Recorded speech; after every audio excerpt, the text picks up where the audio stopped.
and people say like, well, we don't want China having our information. They all have our, what are they? I don't understand sometimes what that means, you know? Like, what do you have my information? I have like 6 pieces of information. There's no way you don't have them. Krystal and Emily at Breaking Points talk about Theo Vaughn's belief that TikTok's ban has to do with the Israel genocide. I'd like to take a look at this with you. I'm going to pepper in my own thoughts as they come up, but I want to then hear what you think in the comments. Let's take a listen. Donald Trump has actually asked the Supreme Court to delay the TikTok sale deadline. I'm going to share a tear sheet so that everyone can just see a little bit more about what's going on here. This is actually very significant. We've covered, obviously, Donald Trump and TikTok a lot on the show because there's a lot going on with it, meaning Donald Trump seems to have been persuaded by one of his biggest donors, Jeffrey Yass, who has a significant stake in TikTok. I believe he has a majority stake in TikTok, to sort of change the hawkish anti-China position that a lot of Republicans, if not most Republicans, took on TikTok. And now Donald Trump has actually, they're set to hear arguments on January 10th. The ban was set to go in place on January 19th, still is set to go into place on January 19th, but has actually, Trump's nominee to be Solicitor General essentially filed an amicus brief that asked for a stay that would delay the deadline so that Donald Trump could come in and, quote, work out a negotiated resolution, as you can see in the ABC News article there. So again, it's not a huge surprise, Krystal, but another significant, I would say, obstacle potentially being removed with the help of Donald Trump for TikTok. TikTok is desperate for this not to happen. They badly do not want to sell ByteDance. Obviously, the Beijing-based parent company of TikTok does not want to sell the company, even though it seems like there would be monetarily a deal that would work out pretty well for ByteDance, given, that isn't to say TikTok is a huge property. Obviously, I don't need to explain that to everybody, but in terms of like investment and future value, I can understand why ByteDance would want to sell, cultural questions of control aside. So this is, again, Donald Trump putting his finger on the scale of it, Krystal, which sets up an interesting realignment question, because if we share this next tab, you now also have the TikTok Gaza discourse that has been going on, but this is Theo Vaughn wading into that. I mean, he's talked about this before, actually, as well, but here's Theo Vaughn talking about that Trump. They don't want people sharing the truth about the genocide in Palestine, and that's why that they're doing it. I believe that that's what it is. And TikTok is one of those places where people can still do that, and they want to own it. They want to own it, dude. Suppressing. Yes, suppressing. Thank you so much. Yes, and I think, yeah, I mean, and people say, thank you, and people say like, well, we don't want China having our information. They all have our, what are they? I don't understand sometimes what that means, you know? Like, what do you have my information? I have like 6 pieces of information. There's no way you don't have them. So, Krystal, what he's getting at is something also that is important to understand about Donald Trump, and we'll get to ultimately what may happen to TikTok. This is a New York Times article, how Donald Trump went from backing a TikTok ban to backing off.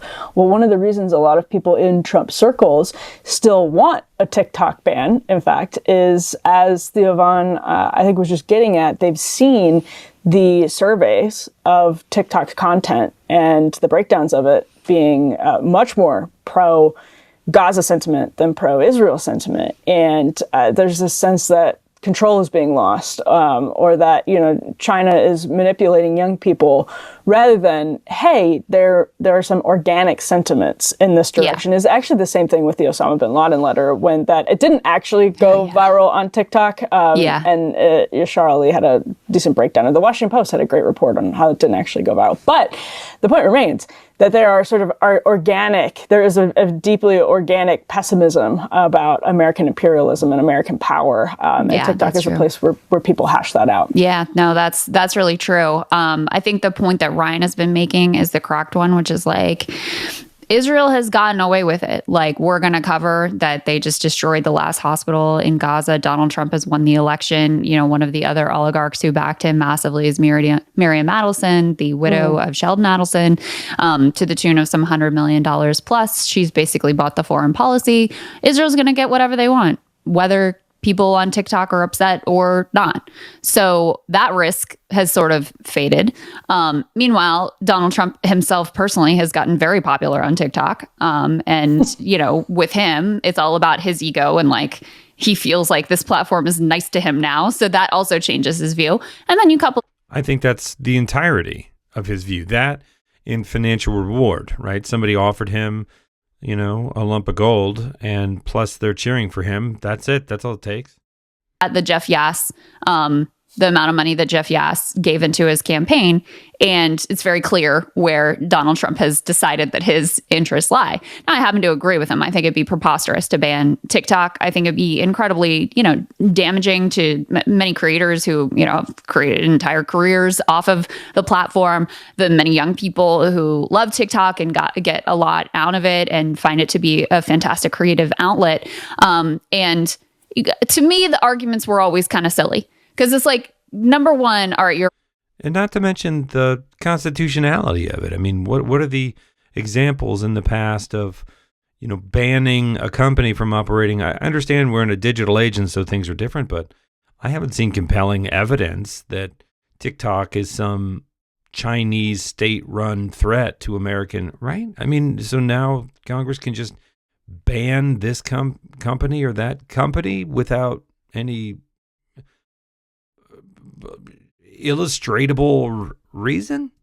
Oh, we're worried about the data. I mean, Theo Von talked about this too. It's like, what, you think Mark Zuckerberg and all these other tech oligarchs don't already have your data? Like, everything that China would want to know about you, if they want to find it out, they already can. So that was always a little bit silly to me.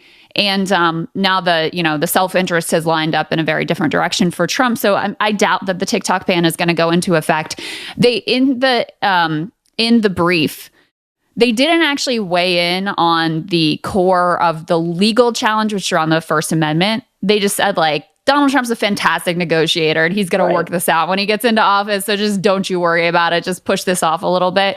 But I think that's also reasonable to say. You know, he was democratically elected, and he's got a view on the issue, and he's going to have control of both the House and the Senate. And so it seems reasonable to imagine that he could potentially work out a deal here and not have to go through the Supreme Court process. But, you know, Emily, I'm curious for your thoughts on this. Going back to the conversation we were having previously about Elon, is like, kind of buried in the whole pre-holiday fuss over the government funding bill that Elon ultimately tanks, and then they, you know, strike this new deal, et cetera. One of the things that got pulled from the original deal was some restrictions on tech investment in China, which was a major priority for Elon because he wants to do this like AI Tesla investment, you know, Chinese investment thing. And so this was important for him. Lo and behold, that gets pulled out. And when that gets pulled out of the deal, suddenly he's A-okay with it. You also have Trump's previous hawkishness towards China is what led him to be in favor of a TikTok ban. Obviously, he's changed his mind there. And, you know, for Elon, much of his fortune is tied up in China. I mean, his investments in China. So the fact that he has so much influence in this administration leads me to believe you probably are going to get a very different orientation vis-a-vis China in this Trump administration than you did in the last Trump administration. But there's also a possibility with Trump, like, he's old, you know, he's old, he's tired, he wants to play golf, that he's kind of happy to just hand off a lot of the heavy lifting and policy making decisions to his like band of oligarchs that funded his election. He gets to stay out of prison. He gets out of his legal jeopardy. He gets to have the pomp and circumstance of being in the White House and, you know, do the things that he wants to do. But also, he gets to just kind of, you know, whatever pieces he doesn't really care about anymore and not having to run for re-election, he can just hand off to his team of oligarchs.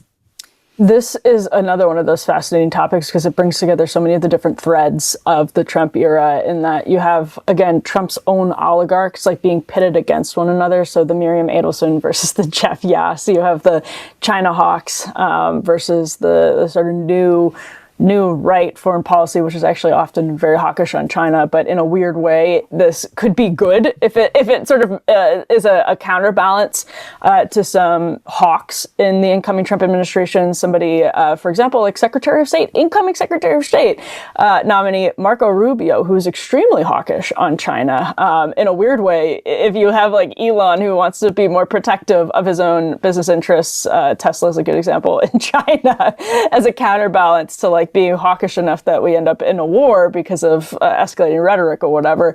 Maybe that's a good thing, or remains to be seen. But it's very hard to know what Trump policy will look like, because we've seen on things like TikTok, for example, him just be so open. The most charitable way to put it is like open-minded to and open to different arguments. But I think what happened with Yass was openly transactional. Yeah. In an unusually brazen sense, to get back to what we were kind of talking about earlier, Krystal, with Jimmy Carter. So let's listen to Donald Trump, the way that he's talked about TikTok more recently, which is very different than how he had obviously talked about it before.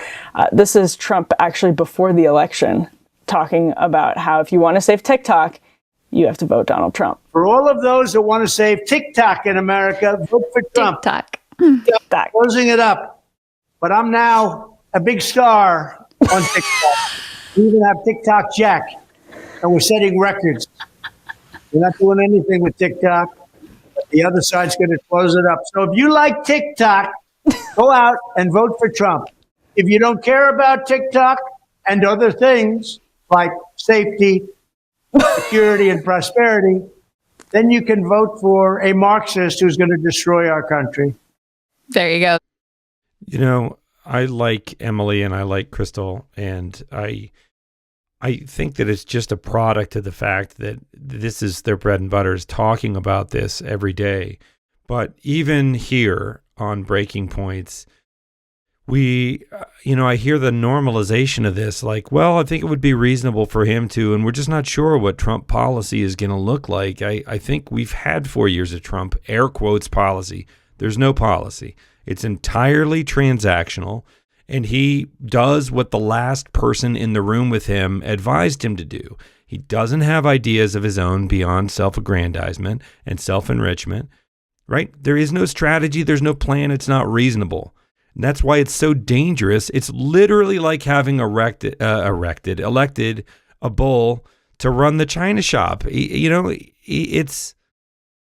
There's no normalcy. There's no normalcy, and half the party, the Republican Party, are just enabling him because of their own self-interest and greed. So, I'm glad we can laugh about it and look at the ridiculous things he says. I think it's going to go to pieces very rapidly, in this idea of like, well, what happens in the midterms and what happens in the next presidential election? I don't think these things are a given at all. And I don't think you can say, oh, he's tired, he'll just step aside. He doesn't want somebody else in the spotlight. I think all of this fascist, what people are now calling kind of fear-mongering rhetoric, none of that was unbased, right? None of that was unfounded. So, gosh, I hope they're right. I hope this is just, we can sit back with our popcorn and watch the oligarchs fight. But, I don't know. Maybe I'm just being pessimistic. I'm sure it's all going to be great. Everything is going to be great. Don't worry about it. I'm just being a curmudgeon. Let me know what you think in the comments.